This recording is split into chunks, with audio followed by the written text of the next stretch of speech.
Okay, guys, we are doing dynamics today.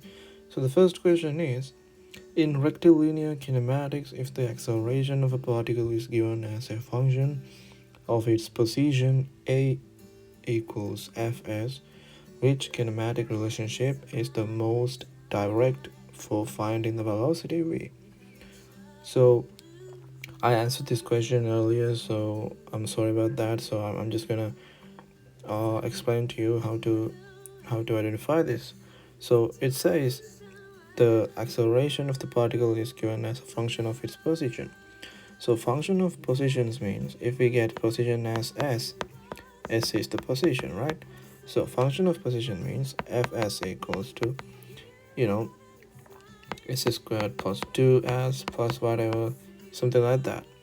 So if it gives us this, so this is equal to a means this a changes whenever the s is changes, right? Yes, so the position changes whenever the position changes, like every time the position changes when something is moving. So that means a is constantly changing. So a is not constant, so we can cut out answer a and answer b, because the equations in answer a and answer b are used when the a is constant, when the acceleration is constant. And there's the c. So c is a equals dv by dt.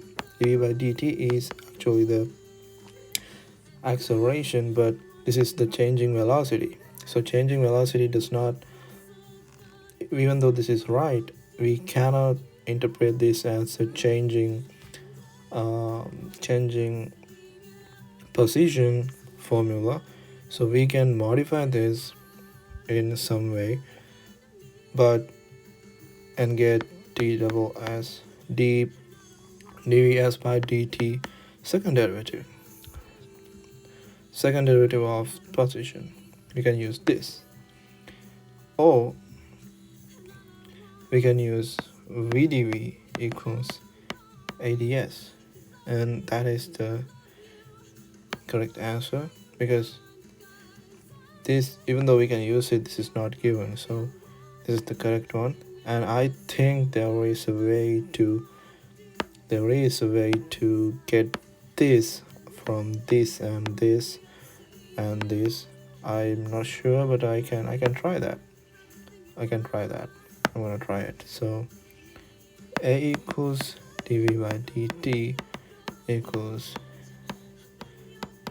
dt squared. Okay, so here if we rearrange this, we can cut out this dt squared by dt. If we consider them as algebraic manipulation, we can do some algebraic manipulation here. We can consider them some algebraic numbers or something, and then we have a, we can get this a equals dv equals ds by dt.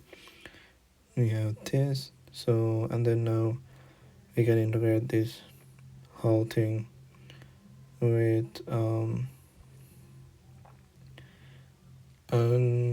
yeah, bro, I have no idea how to do this. I'm sorry. I can look it up and then do it in the next video. My professor told me how to do this, but I think I have it in the notes. I should have it, but hold on a second. I'm gonna look it up.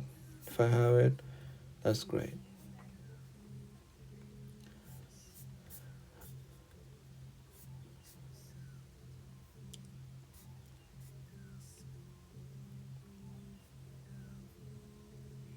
Great, I do have it. So this is how it happens. This is all wrong. This is wrong. Don't write that down. This is wrong. So v equals ds by dt, and then we can write this as dt equals ds by v, right? So dt equals ds by v. So, and also, a equals dv by dt. Then we can write this as dt equals dv by a. So since this is the same, this is dt, we can just, and then from these two we have this ds by v equals dv by a. So a ds equals v dv. That's how that equation comes to life. Alright, so we're moving on to the next question. If anybody has questions or comments or anything, just make sure to put a comment down the video. That would be greatly appreciated. Next question is, a particle moves along a curved path in the normal tangential coordinate system. What does the normal component of acceleration represent? So in the normal tangential coordinate system, it looks like something this. If this is the particle that moves along a path, and if this is the path the particle moves along, let's say this curved path is the path that the particle moves along. So normal tangential coordinate system describes that the tangential direction of the particle is as it describes, the tangential direction is the direction that is tangential to the particle's motion at that instance. Normal direction is the direction that is towards the center of the curvature of the particle's moving path, and this normal direction and the tangential direction are always perpendicular. And there's the other one, the binormal direction. It is perpendicular to both the normal direction and the tangential direction. So we do not talk about the binormal direction in the dynamics chapter 12 and 13. So we only focus on normal and tangential directions for now. So the question asks, what does the normal component of acceleration, an? So as we know, we can in the normal tangential coordinates, you have learned this. We can write a acceleration as v dot u hat t plus v squared divided by rho u hat n. So this term is the an term. So that is an u hat n. So this means that an is the v squared divided by rho. This is what. So this is the speed squared divided by rho is the radius of curvature of the path that the particle is moving. So the answer is the rate of change in magnitude of velocity. No, that would be tangential acceleration, because at is equal to v dot u hat t. V dot is the rate of change of velocity, rate of change of the magnitude of the velocity. The angular velocity is known. Angular velocity is v divided by r, which is omega. That is the angular velocity. Total acceleration vector is this. This is the total acceleration. This whole thing is the total acceleration. So the answer is the rate of change in the direction of velocity, because that, I think that is the answer, because magnitude, the angular velocity of the particle is, it says a lot. Yeah. So even though I had a doubt, my answer was correct. So the rate of change in the direction of velocity is normal acceleration is defined by the velocity squared over the radius of curvature, describing how the path turns. Moving on to the next question. For a particle in polar coordinates r and theta, the radial component of velocity is defined as. So in polar coordinates, velocity vector is written as follows: r dot u dot r. Now we can first write the easy to understanding the v r u r plus v theta u theta. So that is how it's written. So this is also vr corresponds to r dot, which is the rate of change of position, and v theta corresponds to r theta dot u hat theta. So this is what we're looking for here.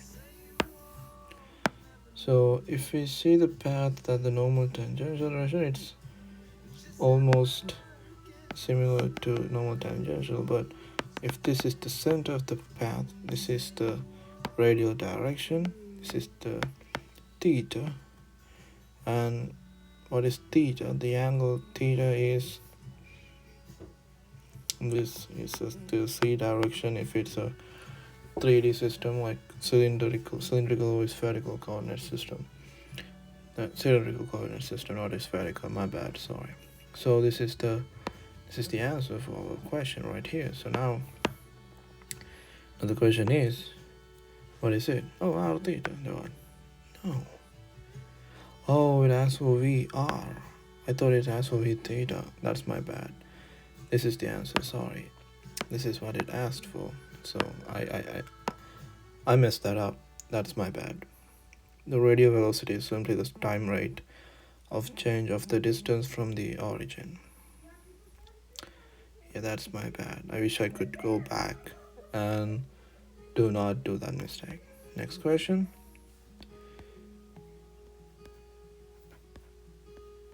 Oh my god, what is this?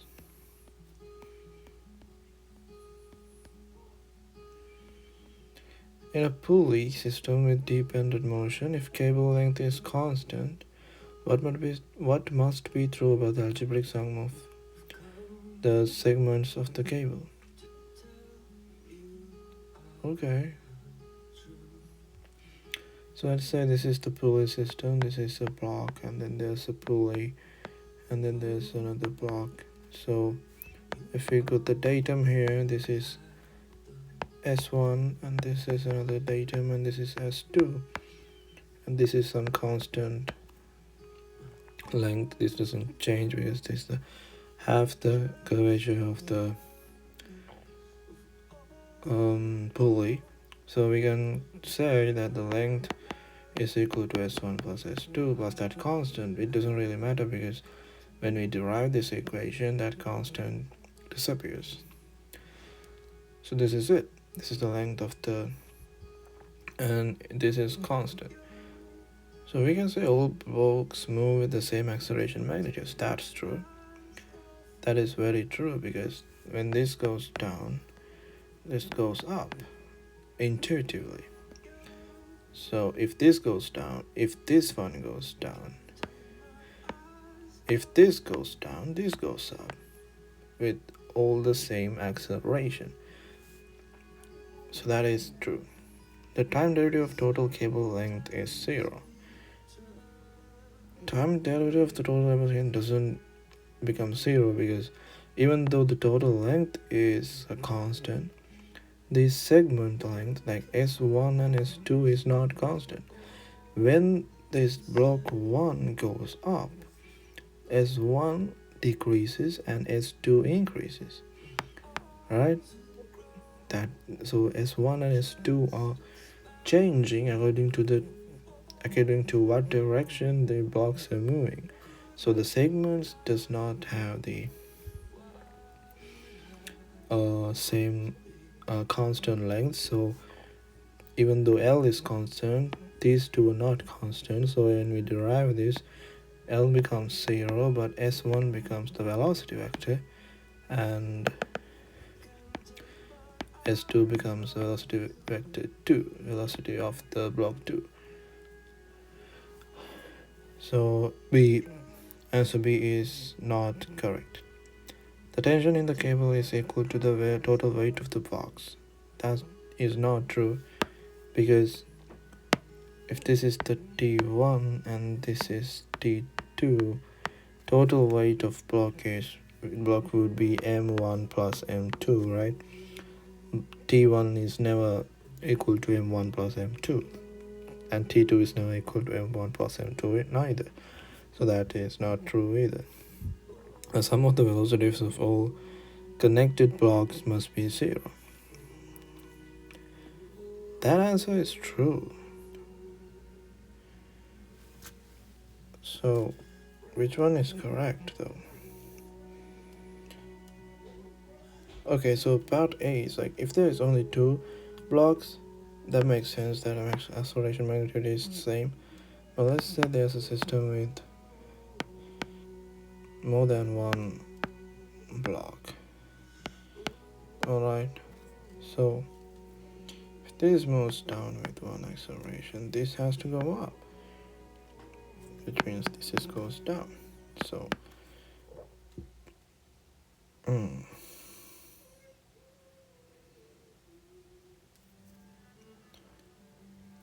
actually no, so I don't know.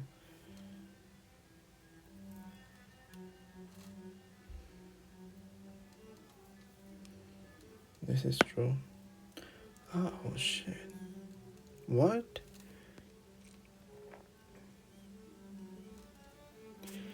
The time derivative of the total cable length is 0. Okay, so that means okay, that now it makes sense. So dl by dt is 0. That's right, that's what I'm written here. This is that. So is that what they mean, like the time derivative of total cable length? I thought they mean this part. No, okay. Velocities are related by the coefficients of the position equation. They don't necessarily sum to 0 directly.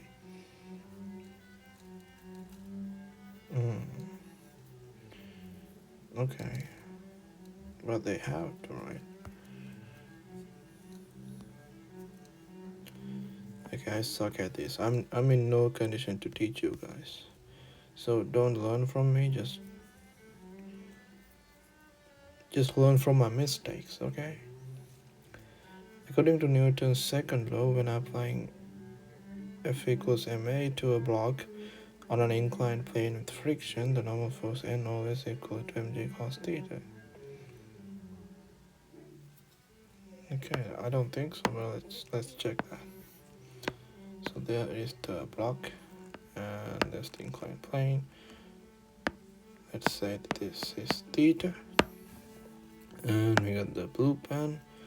Okay, so now weight acts downwards, just like that, and then there's the normal force, and if this moves this way, friction goes that way.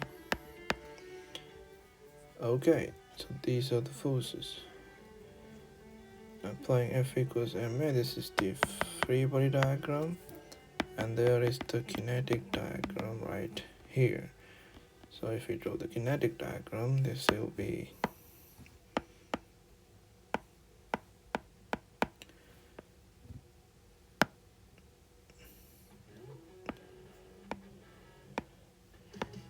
ma. Alright,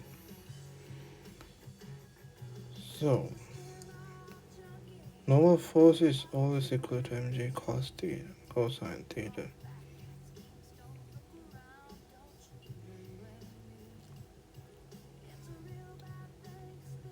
Okay, so Fn minus W, this is theta, cosine theta equals 0, Fn equals W cosine theta. Okay, yeah. So it looks like this is true, but hold on. What if there's some other forces in the same direction? Let's say another P force, another Q force. So many forces acting on it. Now, would F with the normal force be equal to W cosine theta? No. These other forces will also be factored in, like Fn negative Q, negative P, negative P equals whatever, something like that. And that Fn is equal to the sum of all these forces. So no, that is not always true. That's right. The normal force must be determined by summing all force components in the normal direction and setting them equal to MAN. Question number 6. A car travels over a hill with the radius of curvature rho. Okay. At the very top of the hill, what is the correct equation for the normal direction pointing down toward the center? So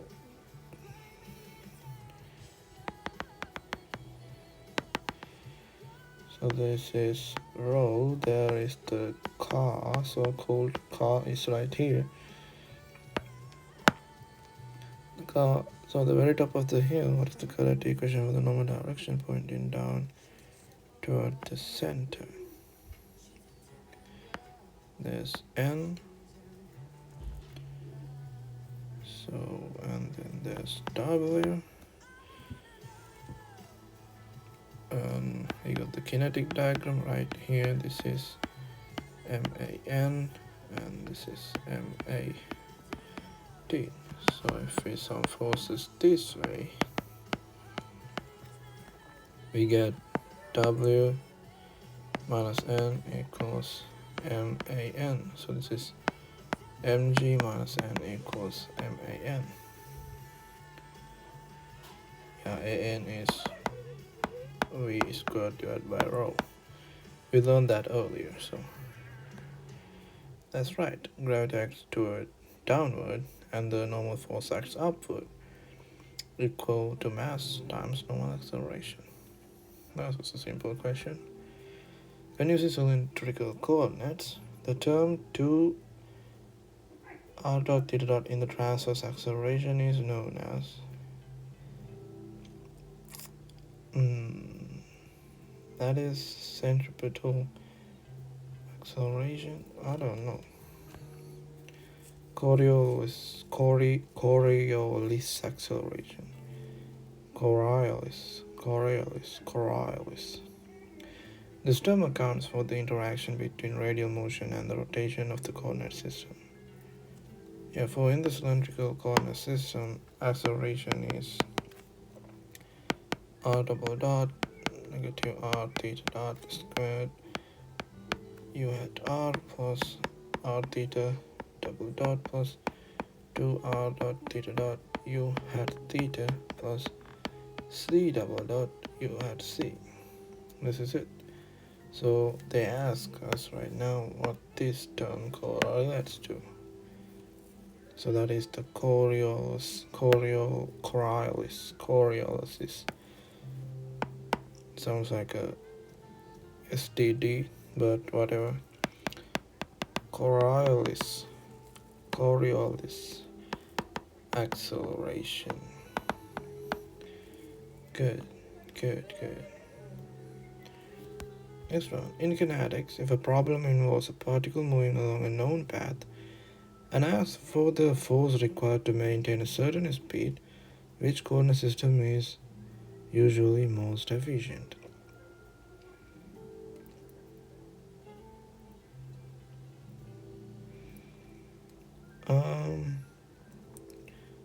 Moving along a known path, we know the path, and as for the force required to maintain a certain speed, which is obviously a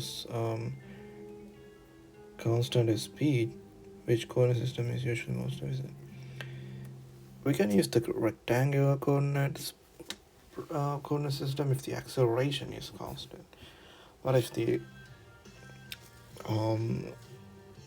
speed is constant, I feel like the best thing to do is using the normal tangential coordinate system. That's right. Since the path is known, AA and AT directly relate forces to the geometry and the speed of the forces. That's right, because AN is normal perpendicular to the path always, and AT is tangential to the path always. The coefficient of static friction μs is used to find the friction force FF only when the particle is moving. Now, μs is a static friction. That's when the object does not move. But it's like static force, you know the graph, right? So the graph of frictional force and applied force is like this. So mu, is that it?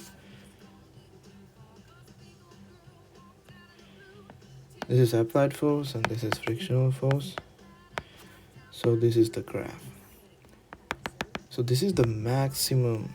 This is the maximum frictional force there can be, and this is the static frictional force path, and this is the kinetic path.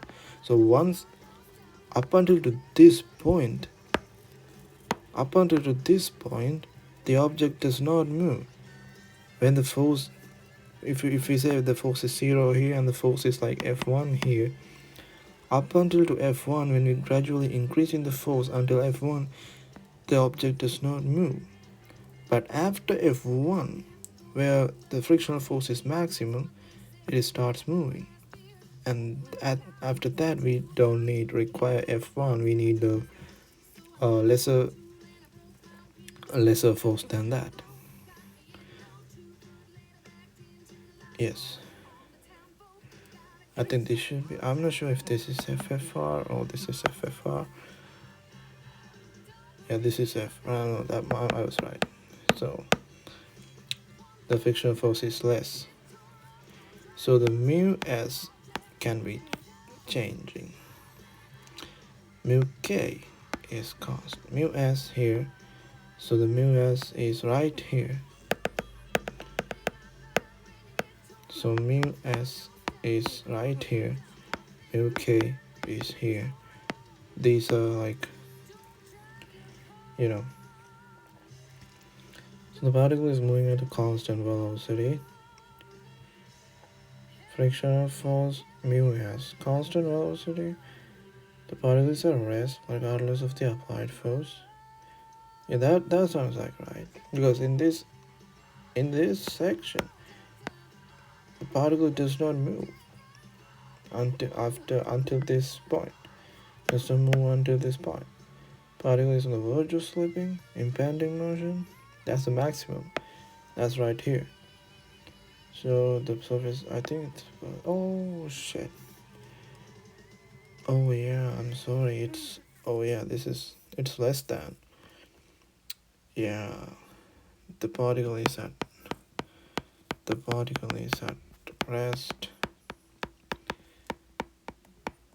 I think I lost points for this concept in my statics exam last semester. Like, yeah, I just remembered for the same thing, bro. Applied force. This is like, so FFR is always less than mu s, and when this is in rest. Impending motion. At impending motion, like in the verge of slipping, that's when the frictional force is maximum. So that's when FFR is equal to mu Sn. While in motion,